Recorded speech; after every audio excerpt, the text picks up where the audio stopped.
Welcome back, guys, to the final episode for the season 4, episode 24 of the Supercoach Swordplay podcast. We've got the crew, DUSTIED and Spill. One more time for the year. Wow. Can we just get off our chest? It's just a sigh of relief, I feel, from my end that season's over. Carnage, no more carnage can happen, at least not for Supercoach. And the top of the pod. We have a new top of the pod. We'll get to that on the final week of the season, but it was thoroughly deserved. We'll get to that. But firstly, DR, how are you doing, mate? How was your week? And Lions, Blues, version 2. We'll chat a bit more about that later. How are you feeling? Very good, mate. Look, we were talking pre-podcast. It's a strange feeling, I suppose. There's a little bit of relief there because, again, we're chatting off air. There is a fair bit of work put into these things, the stock markets, the pods, the captain's corner, and all the data that you and Roscoe put out from the third man up. So it is a pretty big commitment each week, but we do it because we love it. There's a lot of enjoyment that comes from doing that. And I know that, we all look forward to a Tuesday night where we get to catch up with each other, give each other a little bit of nonsense from time to time, some fun banter, but it's all in good fun and given with love. Although we give a few backhands and drive-bys to each other from time to time. But look, all in all, been a really fun season. I was saying in my review, it's really been a season like no other. If we think about the round 0 debacle with the buyers, the 4 extra trades. Again, we've got boosts. It's we've all been rookies this season in a way. So been a really, really enjoyable season, mate, and pretty nice to finish on a pretty decent note. So can't complain. Not too much to rant about tonight, but going all right. And looking forward to our discussion during the pod about the matchup that our boys have this week, mate. Looking forward to it, brother. That's it, man. Spilsy, how are you going, mate? How was your week? Yeah, very well. It's good to be back on the podcast with just us, the three amigos, Janath and Stephen Bradbury himself. So very, very excited. Very excited to wrap things up, boys. I think emotion is the word that comes to mind because it's been such a long journey all season, and it's so surreal. It's finally over. Not for good, but for the year. And I think I speak for many, but I'm completely super coached out. I don't know about you boys, but it hasn't ended too well for me as it has for you two boys. So, pretty keen to have a big off season and come back bigger and hopefully better than ever next year. But I think we can all agree that 2024 was a success for the podcast. But in terms of Supercoach, I think it's one of the hardest seasons I've ever played with Supercoach. And I've come down to the lessons learned, but being gifted more trades isn't necessarily a great thing. And it has, abused them. And look at me, boys, mate, almost 3 donuts. So crazy stuff. But going really well, boys. And INOF finals for footy at the moment. So playing the old mob this week. So that should be good. I haven't played against them yet. So they're probably a little bit of a biff. So that's at the QEO. So back into football. Really excited for that. But keen to get into this one, boys. One for all time's sake. Final episode. So should be good. Mate. And Sunday, bloody Sunday. Not just Supercoach wise, but as a Carlton supporter, I was going through the ringer. Jack Higgins kicks the goal at the end. I'm at, and it's just one of those games where you can't doubt the effort or anything. The application was there. We just weren't the better side on the day, and then you're like, this is just 2022 over again. But this time, Port Adelaide, Kenny Inkley and the boys got the job done. I wasn't thinking they would. And surprise, I didn't actually watch the game because I'm like, it's just one of those things where it's like you can't rely on another team to get you into the finals, right? Especially in the last game of the season. Like Freo, feel bad for Freo because they did deserve it. And they were very similar to us. Top 4 for much of the season. Yeah. And just couldn't get over the line. It's just the season that it's been. And really, DR, like, it's almost as when not chatting so much footy here, but you almost feel the win of the Dogs-Hawks game can really make a big, big impact on the finals race. I reckon I could see one of them making the granny from whoever wins that one. 2 of the most informed teams in the comp. Just on that real quickly, Janath, I was actually talking to DR on the phone before this, and I said to him, I reckon finishing like 5th on the ladder, like Brisbane is such a good position because like you play the 8th place side, because I'm assuming in the world going to play These mugs, yeah. Jeez, So, good on Spilsy. Come on, Janath. I think we're all with me.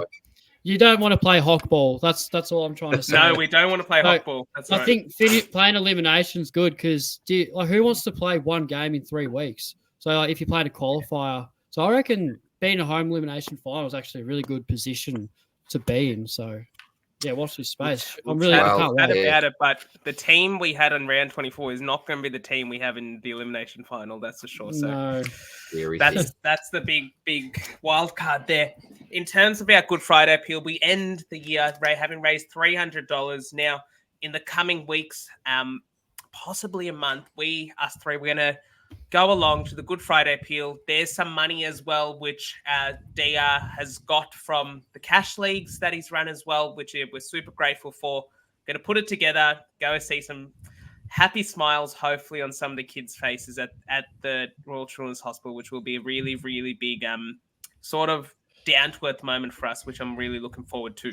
And thank you, everyone. Mate. That's 60 beanies we've sold so far this year, and you can still get yours. The website will be open over the off-season as well. So Christmas, we might have some new designs as well. 60 beanies. That's incredible, isn't it? How good is that? 60 noggins that have our logo on them. I love that. That's pretty surreal. Yeah.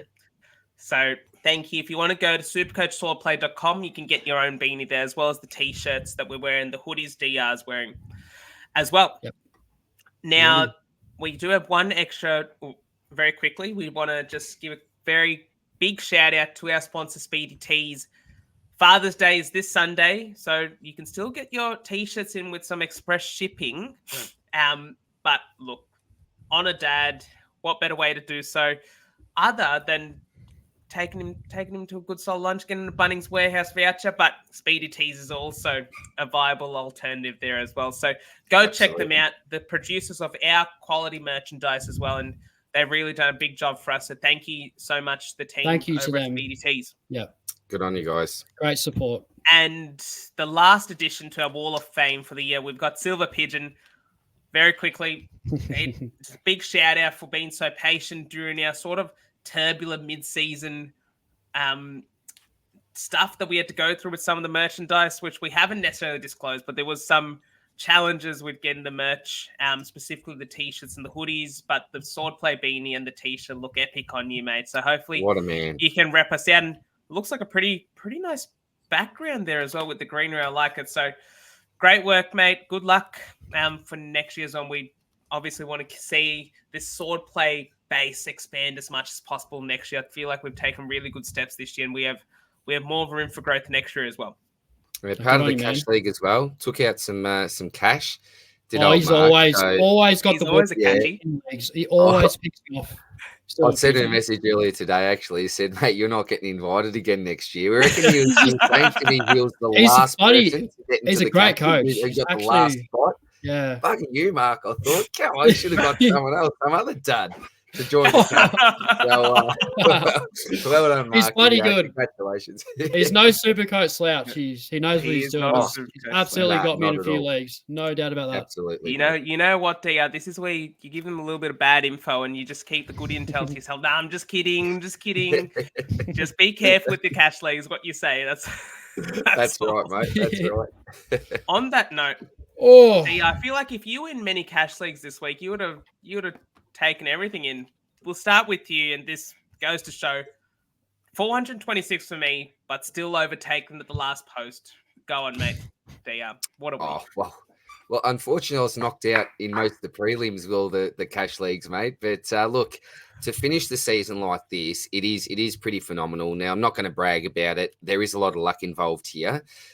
Given the fact that, popular players like your Sheasel, your Houston, your Kernos, lots of players out at this stage of the season. The Heaney's are laid out, which you couldn't really even plan for, which is tough. So, look, luck is involved here. But I have been saying the last couple of months, and I think this has bit me in the butt a little bit until the last week, is that I've been really, really patient with those last two trades. I just wanted to hold on to them for absolute dear life. And the last two trades end up being Jack Sinclair in, which wasn't terrific. He was okay. But the big one was Nick Newman with 3 weeks to go. So I think having those extra trades up my sleeve and having some decent cover, jumping on Manor late, knowing that he'd had pretty good job security and a pretty decent ceiling for a rookie-type player, as well as your Dowling there. And I ended up having, as we'll look at our final teams in a minute, a D7, a premium D7.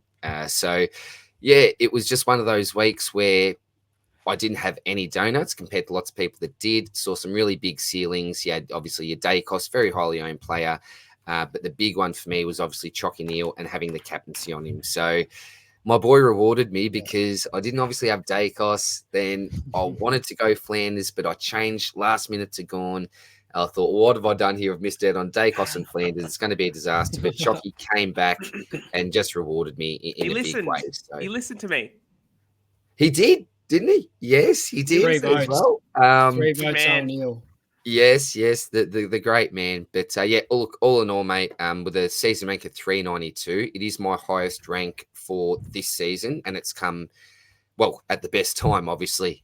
So pretty proud of that. There were times I thought maybe not top 1K, maybe sliding out, but you certainly can't complain with top 400, mate. But very, very, very, very lucky to overtake you by just the slightest of margins, mate. If you think about the margin that separated us after 24 rounds, whatever it was of Supercoach, it's pretty crazy, mate, isn't it? Because our teams are very different as well. Yeah. Amazing, mate. Amazing. So good round, decent season. But Janath, you were leading this pod for 23 rounds, mate. And I'll come home with a bit of a wet sail at the end, mate. But you've had a phenomenal season, brother. Look, I think it's a great testament of 2 different strategies at play here, because I'm actually really happy that I could finish with this rank. 426, I was in the top 1K for most of the year, but there were 2 really tough weeks for me. The first week was when I got Heaney, Took, Mitch, Jeremy McGovern, Gorn, Fisher injuries all in 1 week with the Heaney suspension in there. And then recently, Sheasel, Kerno, English, Houston, bang, bang, bang, bang. That's 9 just season enders, really, because it's so hard to recover from that.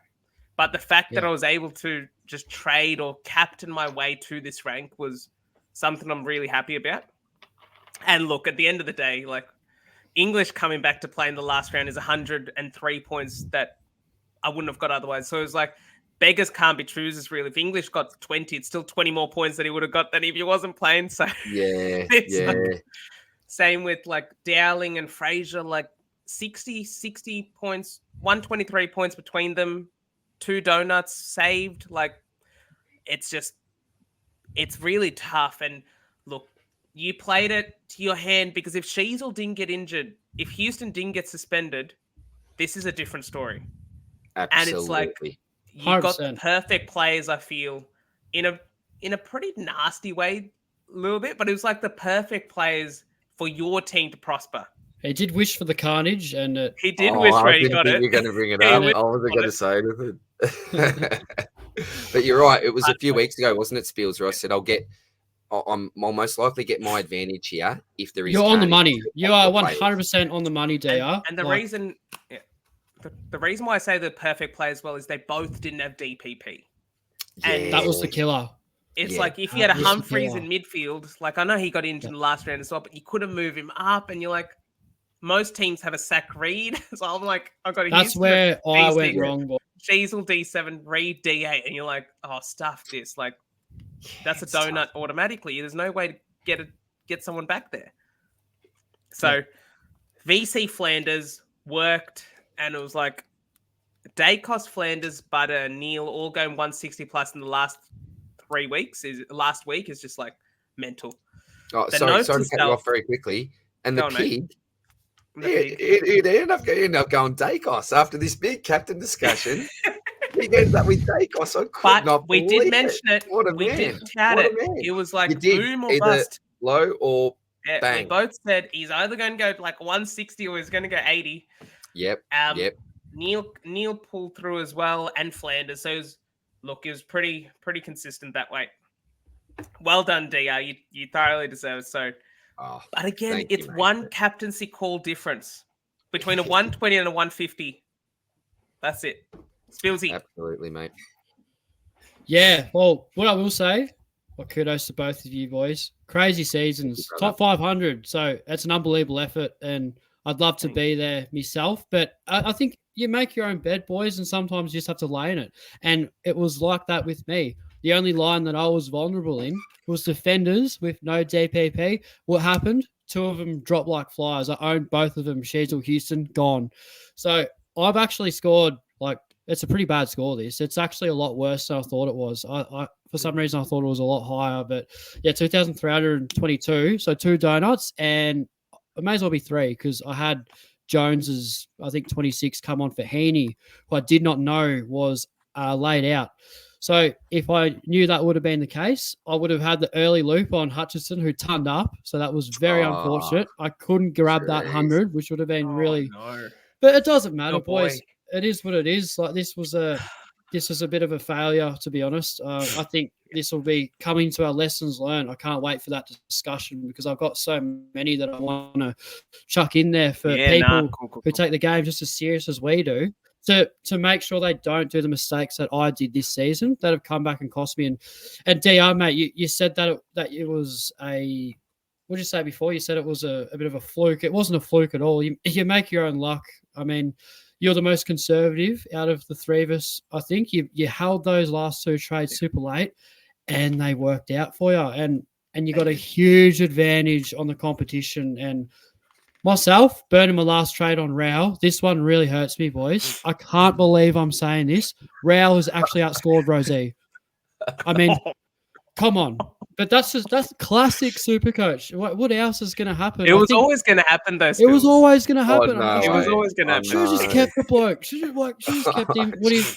So if I could have had me time again, I definitely would take it. So, yeah, there's so many lessons learned, and this was a failure season, but it was the hardest season of Supercoach I've had since the COVID year. I think I've had 3 overall ranks, like not in the top 1K, but just outside of it. I've always been around the 1.2, 1.3. So I've had consistent years, but this one was a shambles, boys. And, the trades being aggressive speaks for itself. So, yeah, a bit of a failure, that has to be said. That's right, but mate. We'll learn. We'll come back next year. Mistakes, learning. That's it. That's 100%. Yeah, can I just say as well, you call this a failure, there'd be so many people, like Spills, I think there are 184,000 Supercoach teams out there, so you're in front of 179,000 of them, mate, and that'd be probably a bit, So, you know, a bit hard on myself, well, that's right. You got high standards, and obviously, very high. You want to push for a high rank. Very high standards. But at the end of the day, mate, there'd be people that would be absolutely killing for a top 5K rank. And at the end of the day, brother, still kudos to you. I wouldn't call this a failure of a season.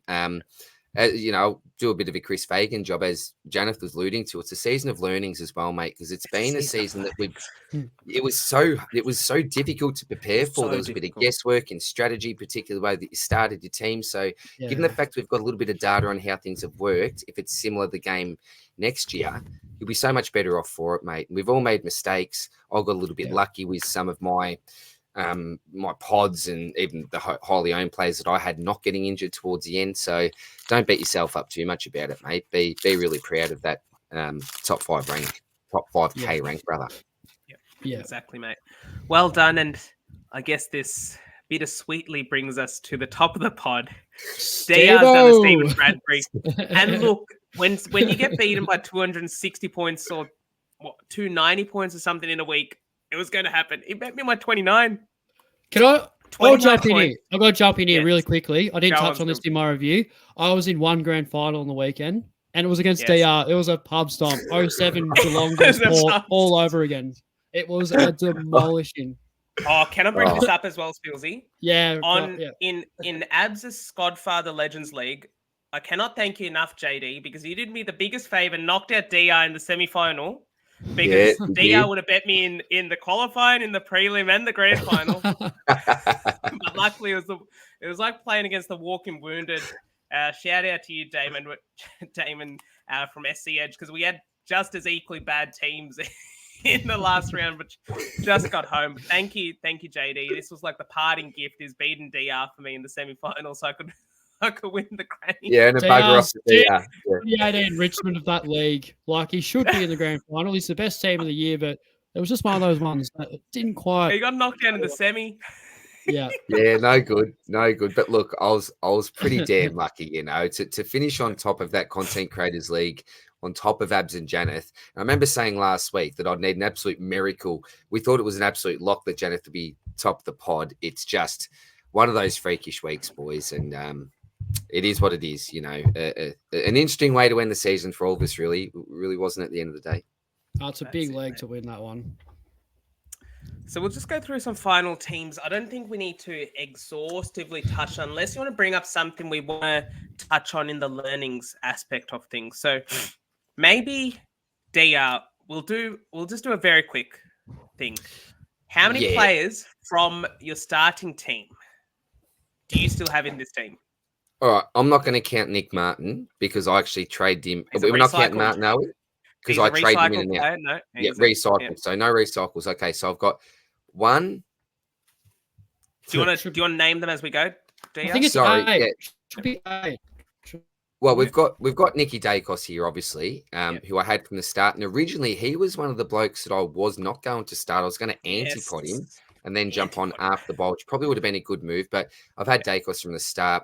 Martin, I obviously started with, then traded back in for Brody Grundy. I won't go through it. Sinclair I've had for a couple of weeks. Ryan came in for Hayden Young very, very early on. Newman's been 3 weeks. Dale halfway through. Yo maybe for the last third. And Zach Reed I started with. So Dacos and Reed from the back line. Started with Bont, Butters, and Tom Green.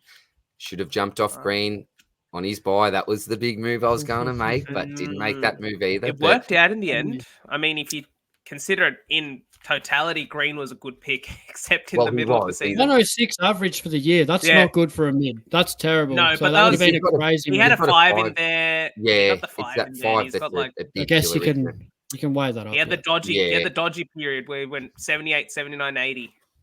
Oh, it was dodgy, all right. Yeah. On the bench, all these blokes came in fairly late. A couple of loopholes here. Didn't really need much there with the other swings that I had. Neil came in, obviously, after the bye. It was a big Neil versus Dunkley decision. Versus Warner, versus Goulden, versus Warner, Goulden. Versus Green. So, yeah, I'd that like one to go right. back and work that one out. Is it Goulden or Neil?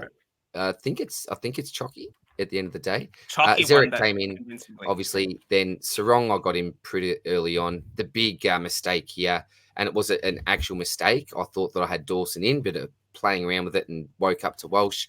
Rose late, and then Grundy started with, traded out. Flanders didn't start with, traded in very early. Started with Heaney. Can't even see who's my other player there next to Simpkin. Dogger. Started with Dogger, and he's been a very underrated selection for me because he's filled in so many gaps. I've had a couple of ceiling games. So all in all, some people may see that as a failure, but I think that's been a super selection for me, Dogger Jackson. And then Dowling and Dawson didn't start with either. So it's been Dogger, Heaney, which is 2, Gorn 3, Livingston 4, Green 5, Butters 6, Bont 7, Dacos 8, and Reed 9. 9 players, boys. So from those players or otherwise players you've got out there, very quickly, best starting pick. Well, the best starting pick. Do you say the Bont? I'm going to say the Bont, to be honest. You have to, because he's just been so consistent. There was a few people pre-season that weren't looking to pay up. I did a massive video on him. I was really advocating for people just start the man. He shouldn't let you down. And look, he lost a little bit of cash here and there, but this one of the scariest unknowns, isn't it? So I know it's very boring, but the great man, I paid up, and I don't regret any of it. I reckon it's a great shout, Bontempelli. You might think he's highly owned, but he was less than 30% opening round. So that's that's crazy. That's great, really, really great starting pick. Yeah. So, in a nutshell, that's probably me, boys. And what I really do regret, we won't go in lessons learned. We'll leave lessons learned. Yeah, we'll save it for lessons learned. Okay, we'll leave lessons learned. That's probably me done then, boys. But I think where I had the advantage was obviously Yo as that extra player in the back line. But and Manor and Dowling.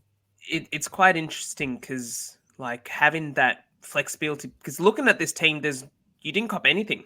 Like it's just a team where in the last 4 rounds, apart from Sheezer, which everyone had, yep, nothing. Oh, it's so like good.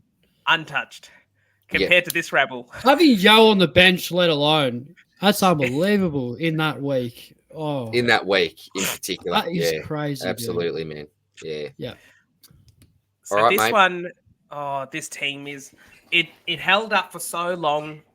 And I'm going to get into my regrets at some point, but there was moves I could have done to push towards top 100, and it was probably after the buys, just some poor moves, which we'll talk about. But going across, doing similar what you did, DR. So Sinclair was my last upgrade, but is more sideways from McGovern when he got injured. Nicky when he got injured and had to cop the donut almost. Nicky Martin recycled. Dacos is one. Started, held. Ryan is not. He was the first upgrade from Hayden Young, so very similar there, DR. Yep. McKercher was the start, and he's going to be my best starting pick, I would say. Because I didn't hold him through, but I held him through the 6. And I think that was really important because he saved a trade that others had to do when they were trying to get him back in after his sort of 80, the 130, the 120.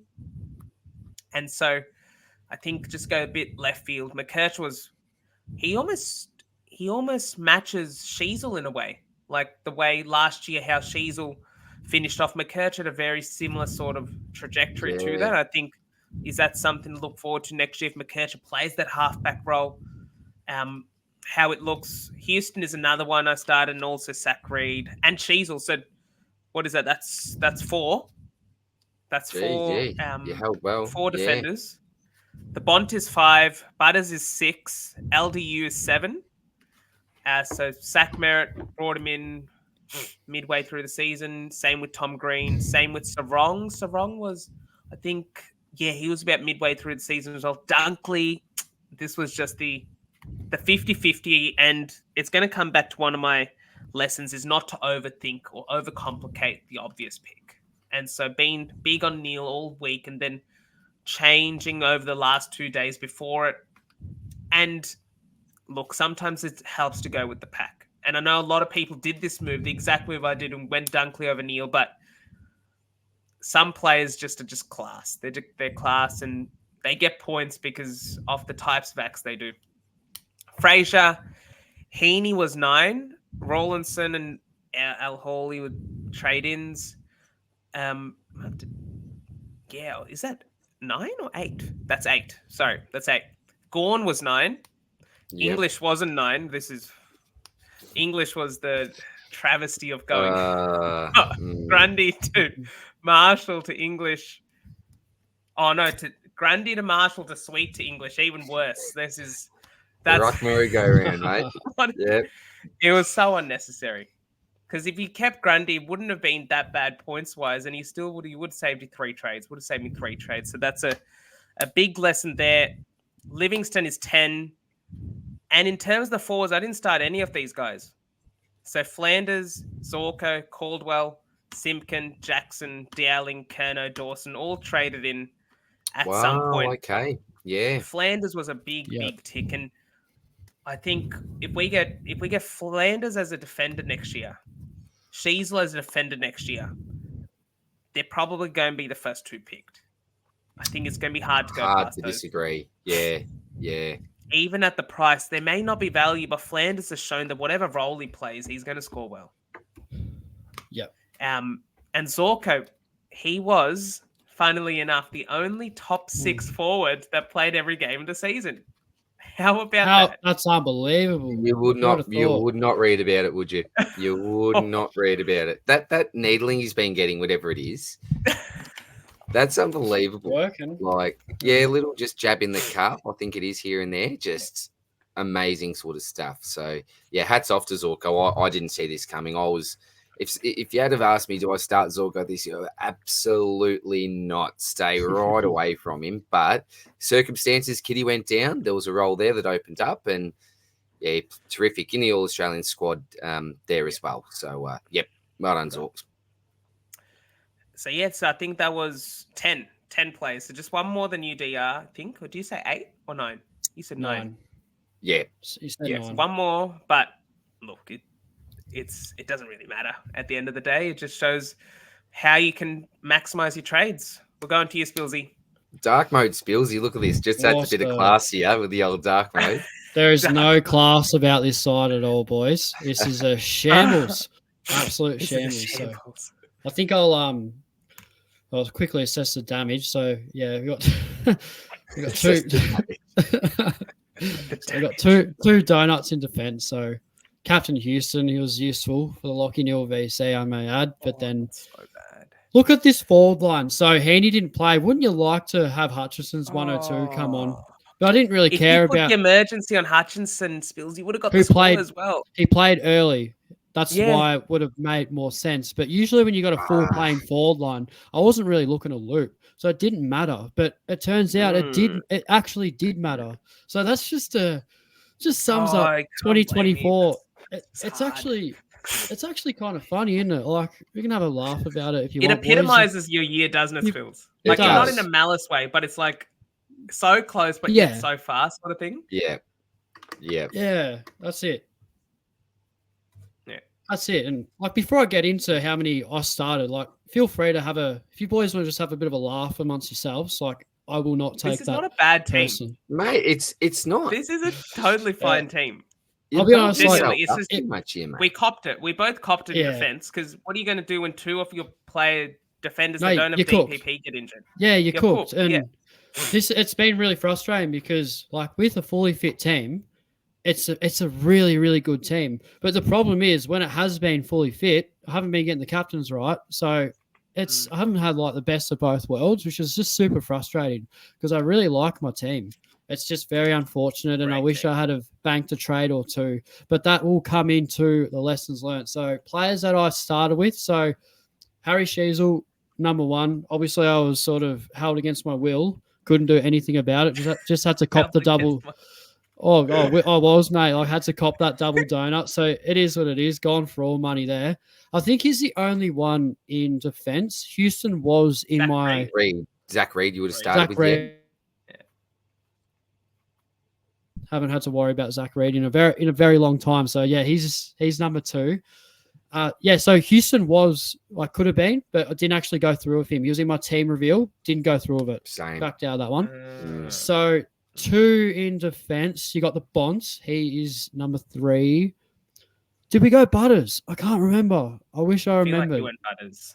I think you started Butters, didn't you, mate? Yeah. I'm pretty sure I think I did. You started Butters. You started Green. Yeah. Yeah. I think You started Dacos. And Dacos. Yeah, there's 4. No, I didn't. There's 4 in your mid. No, I didn't start him. Didn't start Butters? Didn't start Butters? I've got my round 1 review up now, just because I can't really remember. Boys, I actually went Libba, if you remember that. So Libba. That was the days. Rest in peace. And then he banged out like a monster, didn't he? Like the week you traded in. And Brent was the same. Brent was going off. He's like, damn this, like, I couldn't believe it. And like, he was shattered. Boys, and then it ended up being the right decision, mate, that you made in the end. So yeah, no, I copped it for that. That was true. That was gold, that. Yeah. So funny. So yeah, but you started Green and Dacos, right? Yeah. I did. So that would be 4. And then 5. 5 now. Sheasel, Reed, Bont, Green, Dacos. That's 5? Yeah. Yep. So I mucked around a bit. Obviously, I had like wines and all that. So yeah, it's just a bit of a weird sort of starting side. The rucks, so I did start Gordon Grundy. So that's 7. And you kept Grundy the whole time? But he's recycled, isn't he? You can't claim him. Didn't I? I can't. You traded Grundy back in, didn't you? You traded Grundy out. You didn't keep on a Grundy. You have to show your loyalties here, Spilsy. No, I'm looking at my old. Because you had Sweat. I kept him. No, what I did, boys, I started Dogger, and then I traded Grundy in after week 1. I can't remember who it was for. I can't remember. Yeah, I'm looking at my round 2 review, and Grundy's in there. So fair enough. Okay. All right, there you go. Yeah. I didn't start with him though, so he doesn't count. So that's the main thing. Didn't start with him. So that's 6 with Gorn and Heaney and Dogger. So I think I got 8. What about Livingston? Yeah, 9. Cohen. Yeah, 9. Cohen, Yeah, the boys. Catter's pick of the year. Catter's boys. It's hard to Yeah. go past, isn't it? There we go. Yeah. So, yeah, bit all over the shop here, boys. I wish I just didn't do any sideways trade, just held the faith, because what I would have done to keep that extra couple of trades come late, I'll tell you. So, yeah, Great lessons work, learnt, mate. boys. But Best starting Work, pick. boys. Best starting pick. oh, You can't say the Bond. I know it didn't work out very well in the end, but I'm going to say Harry Sheasel. What a pick! Sheasel. He's been so good in defence all year. I can't. And without injury, he's very. Do you remember, Spills, how people? I wouldn't say like it was a popular thing, but there was a time when he was being moved into the midfield, and there was like speculation as to whether he could keep up the scoring and stuff. He's just with those. I kind of VC'd him players, the first week, and it went bad. It was against St Kilda. I actually remember it really vividly. I'm like, he's going to dominate. He's going to have that role. This is the lesson itself, right? It's like, class players are class for a reason. Like, you play them in the ruck and they'd still score 100. Like, when there's players like that, Dacos, Sheasel, a lot of the mids we have in these teams, you can play them anywhere and they're going to do half decent. Not worth trade out. Yeah, for sure, man. Yeah, that's the side. No, great sides. And honestly, like, I'm being dead serious here. Like, this is a really good team. The two donuts, without them, if you had a trade or two, you would have flown up the rankings in the back. Carnage is a lethal thing at times, and it hit me like a stack of bricks. I mean, look at Jones's 26. That may as well be 3 donuts, to be honest. That's 76 points right there, Spills. Like, it's just like a unbelievable. Difference. It's just someone's giving the old stock full of rocks here, mate. At the end, so it wasn't meant to be this year. Yeah. Last year was a great season, but this year wasn't meant to be. We'll come back a lot stronger. We shall. This is an open forum, I think. Does anyone have anything to rant about? Well, look, after this week, no, I'm not going to rant too much. You can see all the previous rants that we've had there. We've had some good fun here. You know, started off with Bevo into one of our favourites, Nicky Martin. What was your favourite rant? Oh, look. There's so many to choose from. You got Spillsy. Do you know what? One of my favourites. I've got to get you two in the corner there. You and your mate, Tuke Miller there, mate. We all remember that one there. And Spillsy, this man, you know, complaining, oh, I missed out on Joe Richards. Oh, Henny Penny, the sky's falling down. Next minute, Richards is out. This bloke's celebrating. Yeah, good decision. Yeah, never interested. He didn't say that. Like, I put a lot of mayo on that there, I must admit. But, the fact that I could have a dig at you two was a little bit fun there. Janath, remember you weren't happy there with Mr. Tommy Green there, mate. Got the angry face there as well. Didn't bring back great memories. Spilsy, old Connor. Is it Connor Cooper? Old mate that's going with the same design. Yeah, Connor. That one broke me.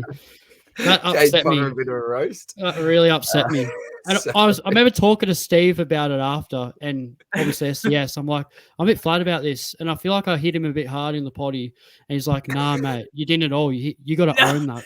You've got to own that. And I'm like, yeah, good call, man. I'll stand by that. So, Spilsy, what about when DR put out that post on Twitter saying, oh, stop screwing with our Supercoach players, Bevo, and there's all these like Karens in the comments that are like, yeah, Bevo's the only coach you can say this to. My favourite one was I was giving off divorced dad energy. Apparently, I remember that. Jeez. All right, mate, settle down, though. Settle down, mate. We play Supercoach here. Jeez. Come on. Yeah. So look, some fun rants, boys. But look, again, for all these players that we've got listed here, it is obviously all in jest. It is nothing personal, you know, even to the great Bevo there. We get frustrated at times with some of his decisions that affect our super coach, but nothing ever personal. And we never do that here. It's all in good fun. So, shout out to anyone here that's on the screen. Even gave the Bombers, your boy Spills, little drive-by at the end there with Dice. But good to see. And good on you for doing that. They needed he got his game and dominated on the stat sheet. That's the only reason why they gave him a farewell game. Absolutely, Janice. So the rant has helped out our man Dyson here. But yeah, all in all, boys, fun season. On Bevo, look at how it works, right? If Bevo didn't sub or didn't put Bailey Dale as a sub, you wouldn't have got Bailey Dale in, DR. which means that you wouldn't have got his 125 in the last week of the season. True, mate. How things True. work. That's right. That's right. Look at the positives. You're very glass Wouldn't have half got full here. Wouldn't have got Yo 77 on field either because you had Dale to pick, and Yes, That's true. because he was so true. cheap, it gave you the extra defender that teams like, let's be honest, myself didn't have. So that's really worked out for you. So I love you, sometimes- Bevo. Sometimes skimping out is the thank you to good thing, and Bevo. that's going to be one of the lessons which we're going to start with.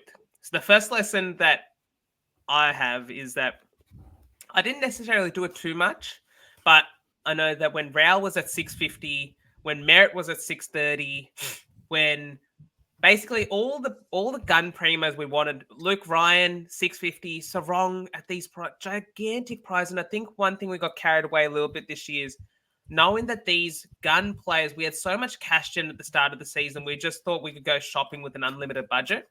Yes. And players like you, Dion, we see it now. We're getting Bailey Dale. I can't remember the exact price. Must have been low 400s, about that 420 range. Around the mark, mate. Yeah. Where, like, you get him and he performs just as well, maybe even in the back end, maybe perform better than Luke Ryan even. And so one of the key lessons is the only player that didn't go below 600K this year was Marcus Bontempelli. And so these players, regardless of how it looks, like it may look bleak and you're just copping 140s week on week, but saving that sideways trade is so valuable. And you can get these players at a cheaper price later in the season. I'll go to you, Spilsy. Absolutely. What's lesson number 2 you want to give it to everyone, or your first lesson? Oh, there's so many lessons. I think there's 2 massive ones that stand out from my side in particular. That's a great point you mentioned about paying up. I think that was George's biggest lesson, paying up for players when you're going to get them cheaper. But one that I'd like to add that sort of links up into that is next year, I'm going to be avoiding starting big-time midfielders that have tags coming up and halfbacks. I'm going to be looking to select a very defensive midfield. So I'm looking at your Dunkley types, maybe – I don't know who else off the top of my head. Just guys that you know who are going to score really well and not going to drop in average because they're not going to get tagged. So that's a lesson that I'd love to bring into next year. And then like fade those like Zach Butters, Merritt, all these guys were extremely prone to tags because you know you're going to get them in at a very reasonable price eventually. So that's a big lesson for me and something that I'm definitely going to be applying for 2025. But another lesson I'd like to add to is it's a very obvious one, boys. It's just stick fat with your primos. I mean, don't sideways trade if the roll's good. If the score's not good, it's okay. They're going to back it up. Like, just stick fat. I mean, give it at least 4 or 5 weeks. I mean, it's a marathon, not a sprint. And I think we found that out the hard way. So that was very unfortunate. And would I like to have a Grundy and a Martin and a Young in my side at the moment, even though I got 2 of them, but we still, we used 9 trades total involving them. So that was a big error. And next year I'm going to be making sure that I myself personally don't make those same mistakes. So they're the 2 main ones for me. And I think it really correlates with the finishing team that eventuated running our trades, peaking too hard too early. And the fact that just because we've been given nearly 40 trades, it doesn't mean, yes, it's okay, like Pig said, to be aggressive, but you got to be aggressive in the right manner. You've got to upgrade with everybody else so you're not behind, but at the same time, we can't abuse them. We can't get rid of we can't sideways trade premiums. That's not what it's about. It's not fantasy, it's Supercoach. So they're really critical lessons, and I think we're going to benefit next year with those in mind. Janath, what about yourself, dude? What do you reckon? I'll give DR first. Get yeah. Sorry, man. Yep. First lesson out of the way, mate. I tell you what, Spills, you and Janath, like your quotes, the birds and the bushes and all that. I had one quote in my head that I finally want to bring out, which was, "It's a marathon, not a sprint," and you've absolutely just dodged me up there, mate. I had one that I wanted to bring to the floor, and you've just gone bang in the last episode just before I do it, mate. So thanks very much for that as well, Spills. I have a crystal ball. I can't read your mind. Maybe you can. I'll tell you what. Great minds do think alike. So great minds do think alike. Shakespearean at the moment, but yeah, sort of similar to you, Spilsy, about the whole marathon. It's not a sprint, it's a marathon. I look back to my trade history, and by round 9, I'd run out of boosts.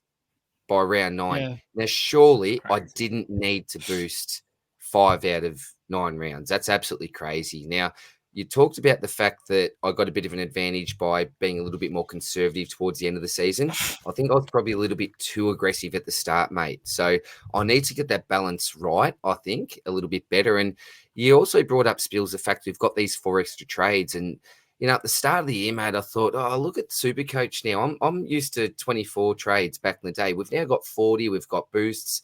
Yeah, let's go. Let's have a bit of fun. You get so complacent with it. It's ridiculous. Yeah, well, and I get a little bit too loose these days, mate, to be honest. Like, I think back to when I got my best ever rank, which is 33rd, with about 6-7 rounds to go. I had eight trades up my sleeve, mate. So I had a third of my trades left, whereas these days people are running out. More trades, yet we're running out earlier. So for me, it's, again, I'm probably repeating what you said again, Spills, but it's all tied up together, I think. Don't boost too early and have faith in your premiums. Like Hayden Young, Nick Martin, your Brody Grundy, how many players have we traded in and traded out? So, I think I just need to get back to my roots, my original roots, the old school Supercoach mentality for me, mate. And, you know, what we wouldn't have given to have a late season boost and a few of those extra trades up your sleeve to make a really big move. So, yeah, that's probably the main one that stands out for me. And you've already mentioned as well about not paying up full tote for players. And one thing that you mentioned before, Janath, about, you know, potentially paying up for a couple. One thing that I think you did really well, and Spills and I often reference this together when we've talked about our lessons actually during the year, is your hold of LDU. Your hold of LDU. You're thinking that, Spills, because don't we? We mentioned that a fair bit because Janath was really rewarded when lots of people jumped off him before the big scores started to come back again. You held strong with your premiums, mate. And it was awful. And no one would have blamed you for getting rid of him. We got the trades, but you stuck fat and you rewarded in the back half of the season, wet sale stuff, absolutely stormed home. And it's all acts like that. The 1%ers in Supercoach that don't really get discussed. So, it's stuff like that really started really for a reason, as Janath said. Exactly right. Too early to jump off. Back your research. What I want to add to that, and I think it's really important, this is my sub lesson from this, is I think it's important to adapt to a season as we go. So what I've done, the reason why I held LDU was I saw what happened with Martin. I saw what happened with Young. I saw what was happening with Grundy. And it's like players with good roles, same with Jordan Dorth with some people. When you see, when you have players in good roles, there's no reason to sideways them if you had a reason to start them in the first place. Because if they have the role, unless there's a role change, then you can sideways them. Yeah. I think too many times this season, I personally, and I feel like you guys did as well, like we traded out Martin for whatever reason. He was having 40 touches a game. The role was there. He was just scoring poorly. Like I think I traded him out after 93.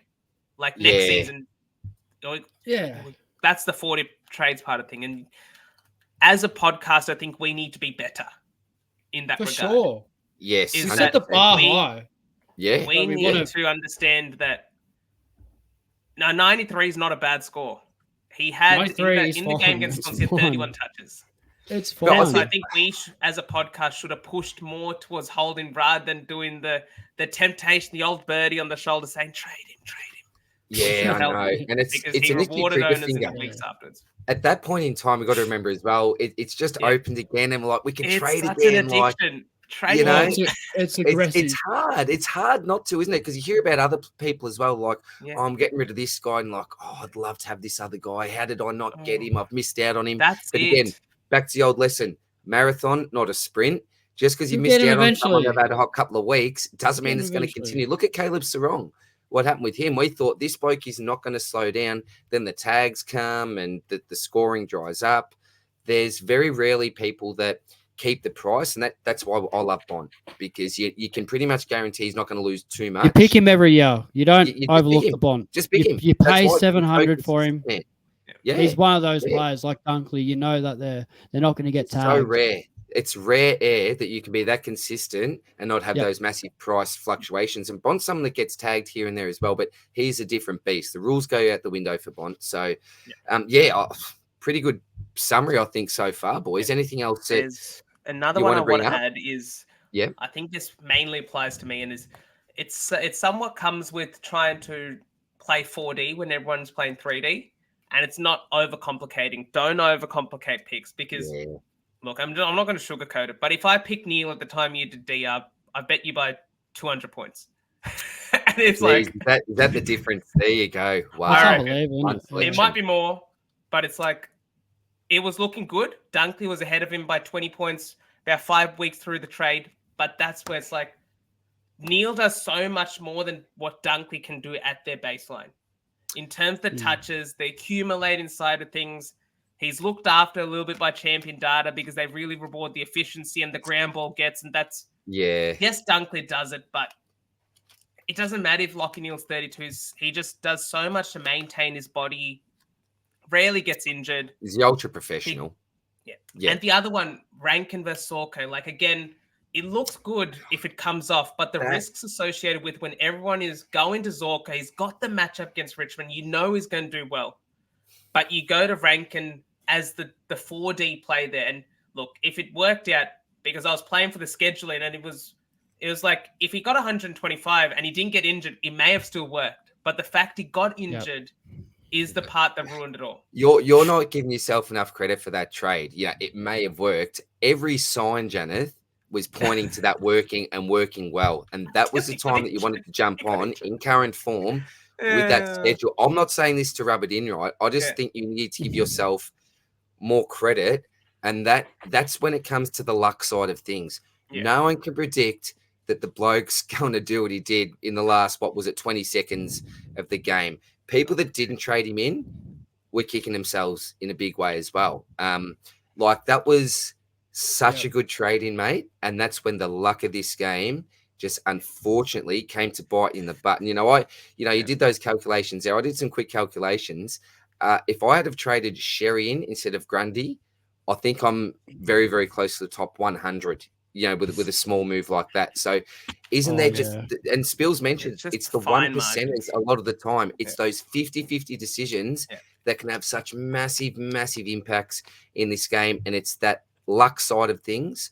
And Rankin is the perfect example of that. And even people that brought him back in, then he's gone and got rubbed out for 4 weeks. Yeah. You can't predict either the thing incident. Is, I didn't bring him in the first time. I probably would have brought him in the second time because I wasn't scarred.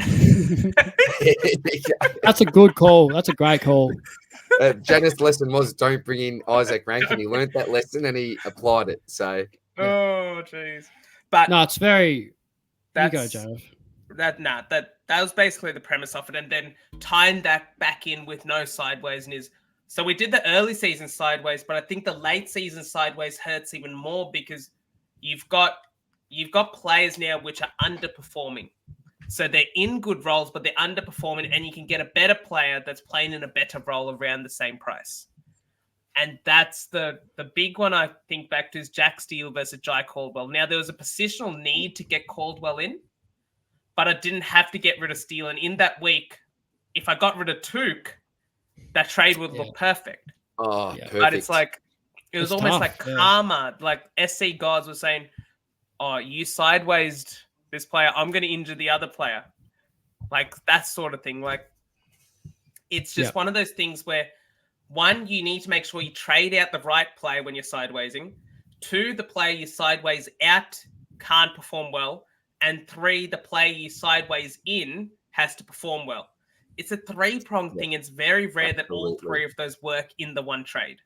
Yeah. And I think that's the biggest regret there. Yeah. Is, for instance, Spielsy with you, right? You were saying Matt Rowell to Connor Rosie. Rowell had to perform poorly. Rosie had to perform well. And whoever else you would have sideways to Rosie also had to perform well. Otherwise, the trade would look stupid in hindsight. It does look stupid because you got 2 donuts in defense and you lose out probably 100 points. And you lose the trade. That's the thing. And you lose the trade. There's a 4-factor thing here. Yeah. That's a huge lesson. But I think I'd like to go back to basically what I was saying before, but I think you don't have to pick the big guns because you know that you're going to get him in. Because I think a lot of the ranks revolved around form, depending on who's got what tag when. I think you just jump on these highly taggable players afterwards. Like there's a handful of players. I've got it in front of me now, so I'll just add. So Bont, you lock him in every year. Whether you want to pay up for him, another guy, Adam Chalor, he's injury prone, but he's someone that's not really prone to a tag as much. Dunkley's really good. Paddy Cripps doesn't seem to get tagged. He's another one. Brayshaw next year, he's a really good one I like to add. Brayshaw, Your boy yeah. LDU. Andy, good call. Errol's one. He seems to fly under the radar and start in terms of tags. And then so frustrating. Yeah, it's like get on him, please. Exactly get right. So, on him. He's killing you with that left dart. Like, what are you doing? So in terms of starting picks next year, they're the handful that I'm going to be looking at. Not that I think they're going to be a really interesting one. I reckon he is. Yeah. Not that I think they're going to be the best mids of the year. I just think they're the least taggable, and I'm going to avoid the floor scores that I think a Butters, a Neil, a Sarong, Merritt, etc.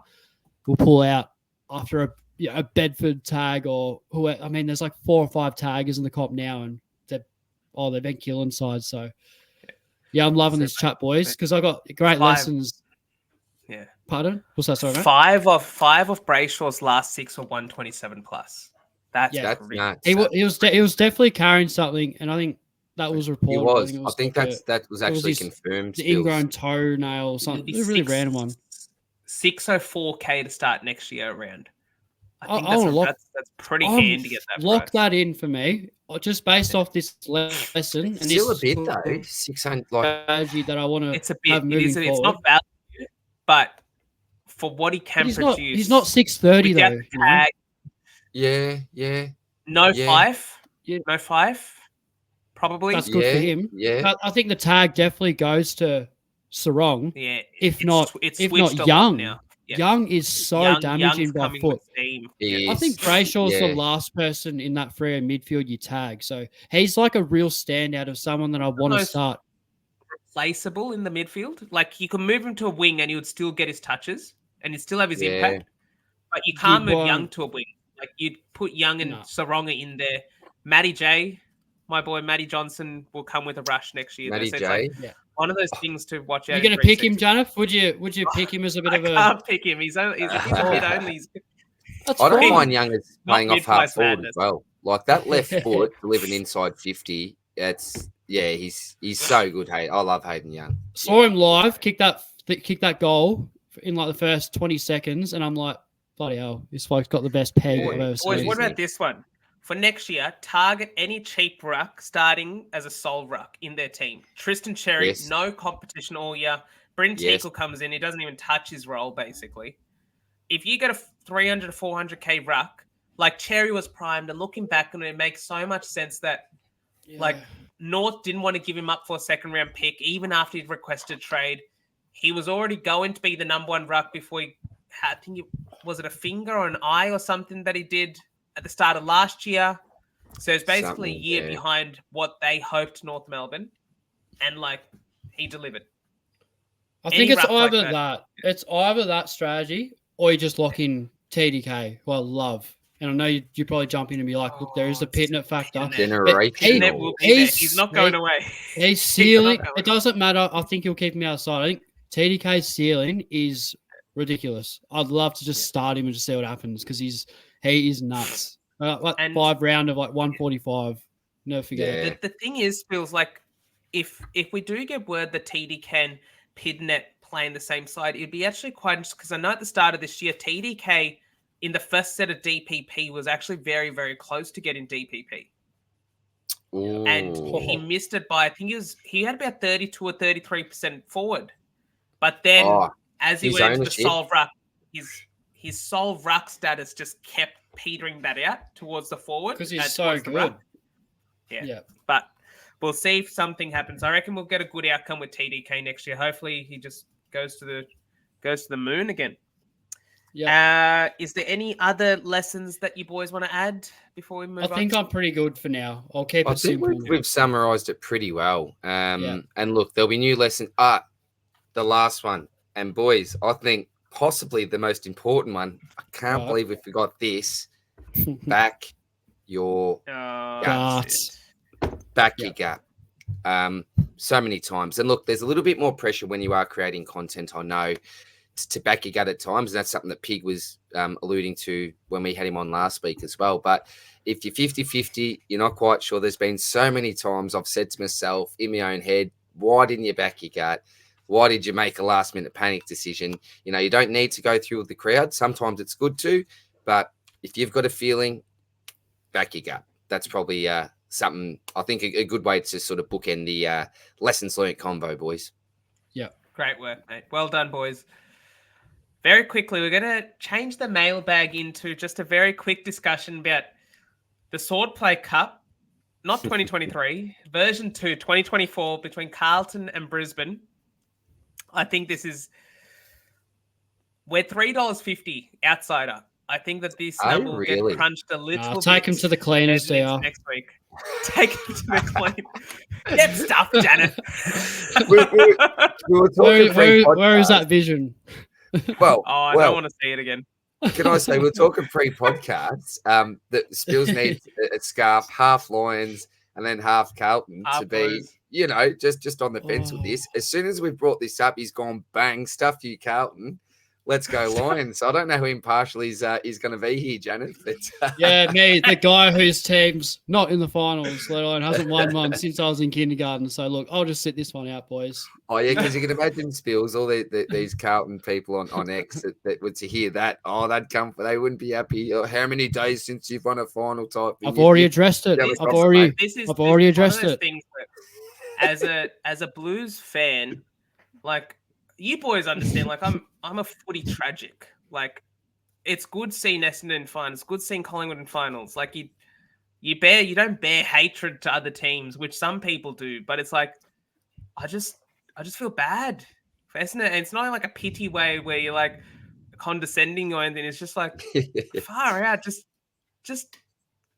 what is wrong with you guys? Just play properly. Like, it's so Hawthorn did the epitome of everyone wants to be Hawthorn, don't they? It's like they were bad and now they're good, but we've been bad for 20 years. Like, it's been a pretty long rebuild. All right. Let's get on to this preview then. So, off the top, DR, scale of 1 to 10, how confident you feel, Eric? I think you'll get Jack Payne and Starcevic at least back in. Yeah, well, Payne's apparently playing the VFL this week, mate. So it'll be really good to get a game under his belt. I would have been a lot more concerned if he hadn't got this VFL game. So I'm really glad that he's going to get a little bit of match fitness in him anyway.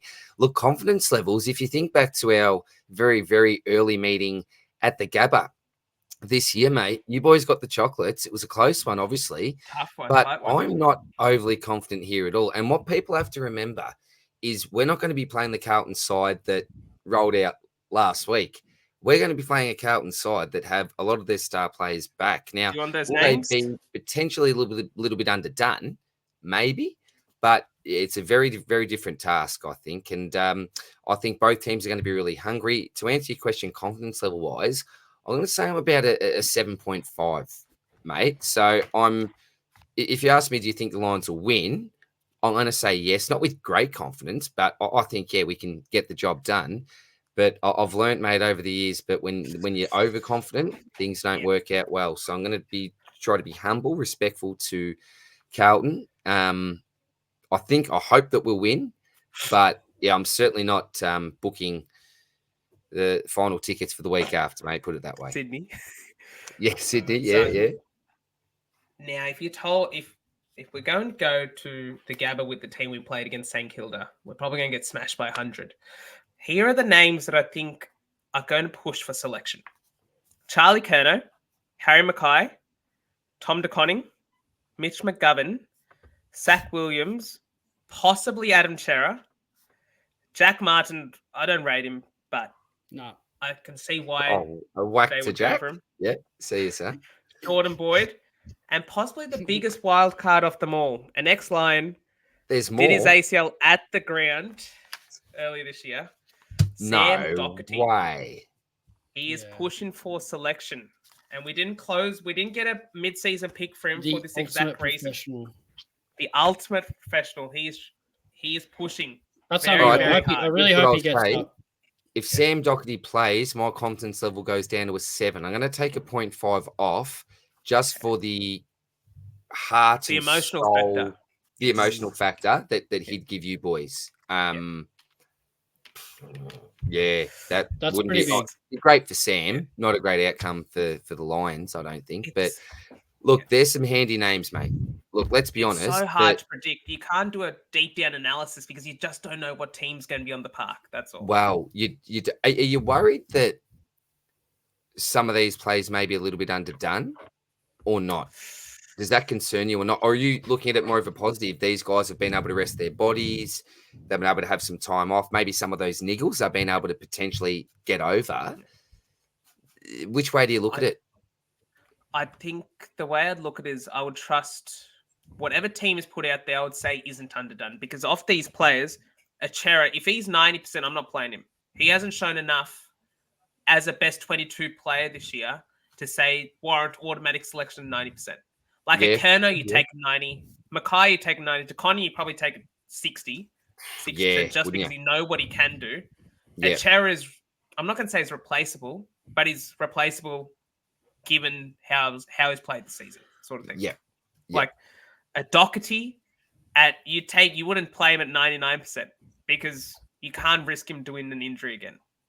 Absolutely. So these kind of guys, and in finals, you can't have an early injury. If you have an early injury and you got to bring your sub on, that's a straight up an advantage you play to the other team, especially away from home. So it's going to be very interesting. But to answer your question, D, I don't reckon any of the players that are put out there are going to be underdone because I think Vossi has seen the light in terms of the effort. Like an Ashton Moyer, this kid, I tell you what, when the ball gets around him, who's the player at your club, DR, at Brisbane, that you know that when they don't get many disposals, but when they do get the ball, you just know something's going to happen, something positive. Well, Bailey, great disposal is Brucey. Bruce like hardly ever misses a target. So I just love when Brucey has it. Pretty much good things are going to happen, I think. What about you, Spilsy? Who's the player at Essendon? Oh, it's a tough one. Low disposal, high impact. Oh, I think it's such a tough question. Question without notice, because question without notice. It definitely is. I can't think off the top of my head someone that just doesn't get much of it. Would it be a Guelphy type for you? Someone like that? Yeah, Guelphy. Guelph, I think Guelph's definitely up there. He's because he'll probably get like 11 or 12 touches, but he probably might get a couple of goals. It's tricky because we've got so many stat padders, boys. So it's like it's tough. It's tough. What do we do? Our back six broke the record of total Supercoach points in one game or something like that. So what I find funny about Essendon, you look at like Sardis, Hobbs, Setterfield. Yeah. All midfielders that aren't in the side. Like what's going to happen? Like Sardis going to stay? Is Hobbs going to stay? Dodoro's gone. So tough one. Interesting, very tough mate. With these new role changes for your boys, mate. I reckon maybe some big decisions to be made. I think for the Don. But I probably would say Guelph or Jake Stringer because when Stringer's on, which is 1 in 5 games, but when he is on, he's dangerous. He does bring it. So I'll give that to him. So my unbiased prediction is I reckon Brizzy gets up in a close one. We'll go 11 points. Brizzy, DR, your unbiased prediction? Yeah, it's funny. You didn't tell me that 11 points. I was thinking Brisbane by 13, mate. Okay. So very, very much on the depending on if we can kick the ball through the two big sticks, boys. The big ones, not out here, not out. Yeah. It beggars belief. Out, I don't know, but look. I think we both agree, mate. It's going to be a really tight tussle. I don't think any of us would be surprised to see the Blues or the Lions win. But it's just without trying to rub anything in Spills in all seriousness, it's just great to see your team in the finals and in with a chance. It's such an even comp this year. Totally. And what I will say is, whoever wins a premiership this year, out of any 8 teams, I won't be surprised. If there's a winner, I won't say, no way they won. Everyone's got their pros and cons as a side. Even someone like Geelong, you could look at their experience potentially in finals as well. But yeah, it's going to be a ripping game, mates, and all the best of luck, brother. I will be genuinely thinking of you, mate. Boys, very quickly. Oh, we better not have any more live streams. I'll tell you. You can do the live stream. Just Feelsy, please just tone it down a little bit, mate. Yeah, I will for you, brother. Very good. Thank you. Very quickly, grand final prediction. Bit of a bully on the podcast there. That's a classic. Very quickly, grand final prediction, boys. Hawkball. Hawkball against. Oh, As long as you don't say dogs. I'm gonna say Sydney. Oh, 2014 replay. And I think it'll go the same way. And 2012. Yep.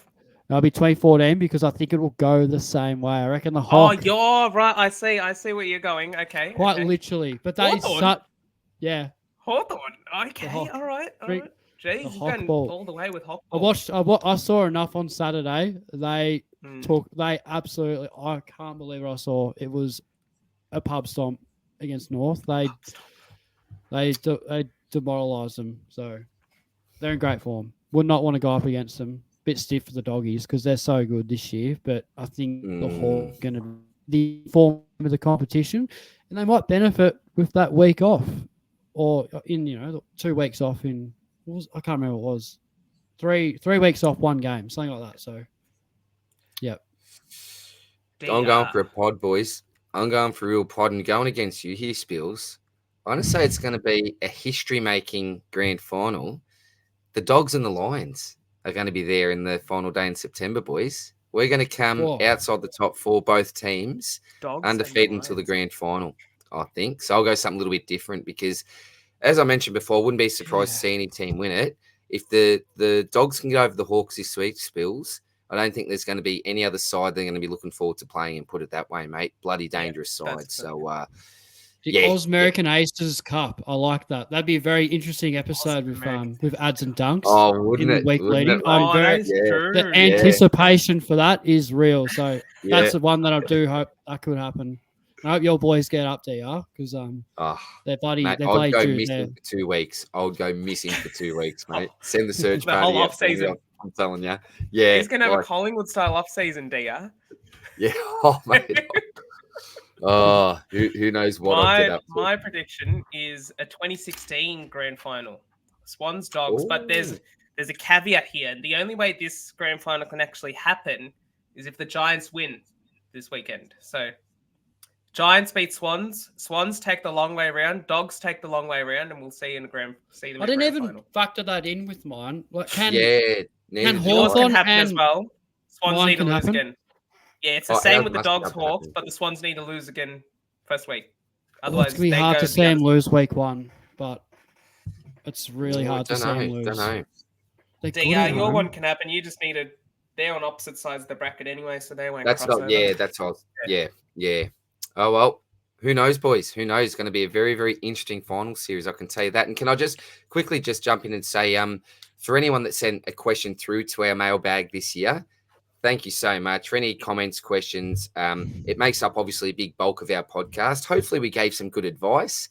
We always do our best to go into as much detail as possible. I know we did a couple of turbos here and there when time was running out, and there was a couple of episodes where there was that many questions we just couldn't get to them because, boys, I think we can all agree we'd never planned, and we're talking peak season here, for that many questions to come through. It was pretty phenomenal.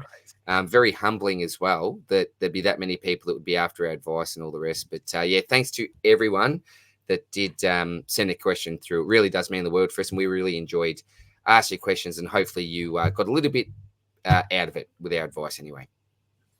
Yep. Awesome. Well said. Thank you. And I guess we're very close to the finish now, boys. We just want to give some thank yous. Look at that. Big thank yous to everyone that's been on the podcast as a guest. So we'll just go from the bottom left up. So we had on the appreciation podcast, we had Daniel, we had Supercoach Locke, and Kata, the great Jules, SDS on the guest podcast. We had Arson Dragon, Sorry. That's Sorry. the one.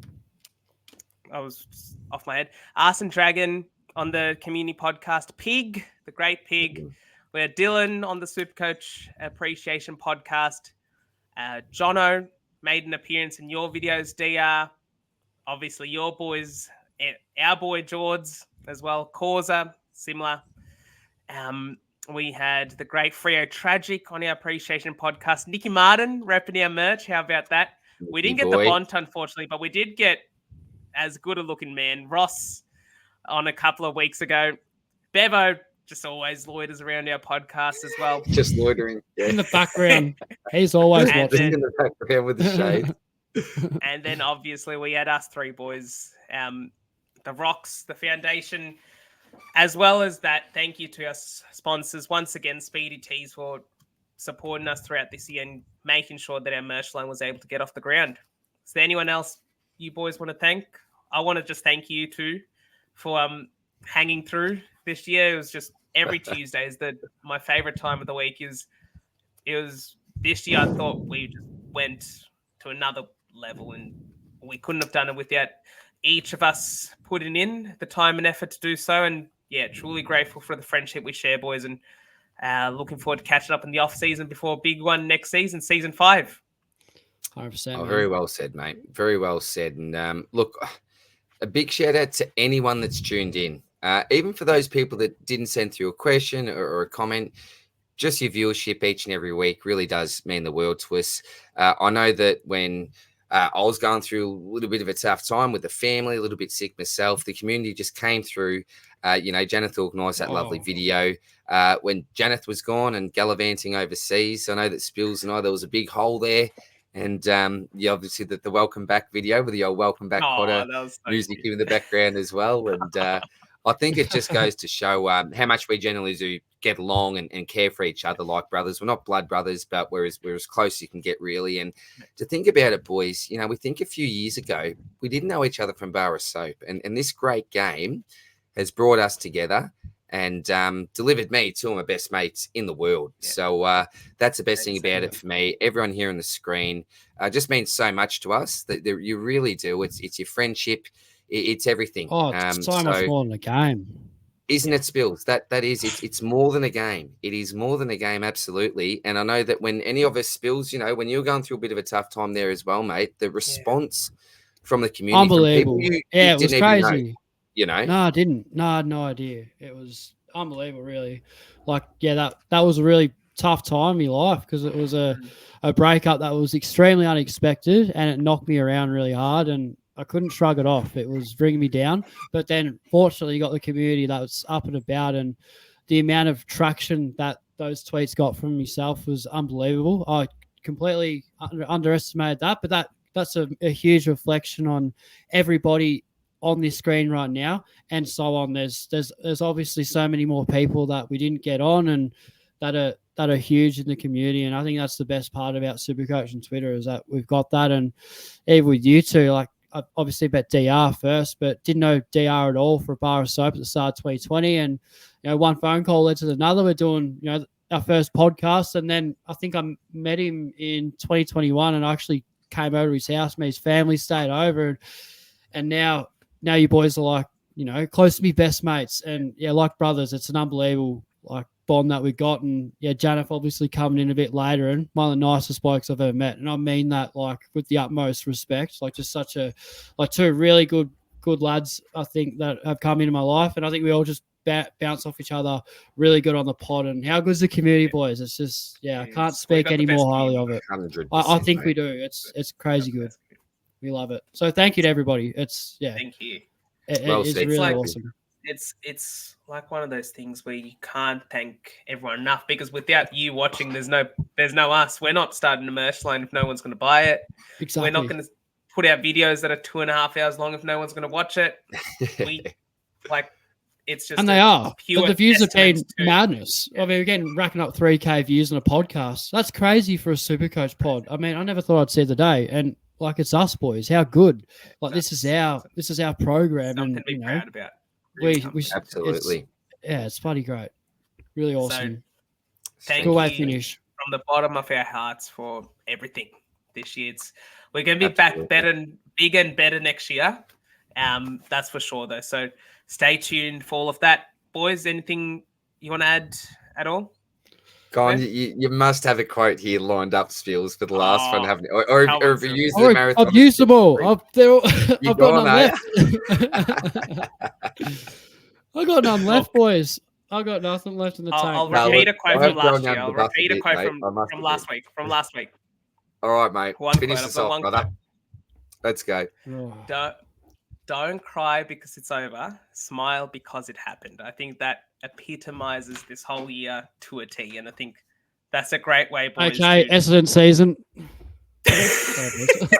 Giving yourself a drive-by to win still. Oh, mate. I'm giving the club a drive-by, but that's a great one, Janath. That's a great. Well, with that, legends, I hope that you all have a great off season. Take it easy. Honestly, if you need a detox from Twitter, from Supercoach, from I think we all do. I'm going to be off Twitter for a long time. Go for it. Yeah, I think I'll be the same, Spills. But yeah, thank you again for all of your support. We'll see you all next year. We're going to have some pre-season content with just us three as well. So stay tuned for that. We all hope that you have a pleasant summer. Have a good break. And we'll see you next year. Cheers, guys. Cheers, guys. Thanks, everybody. Catch up.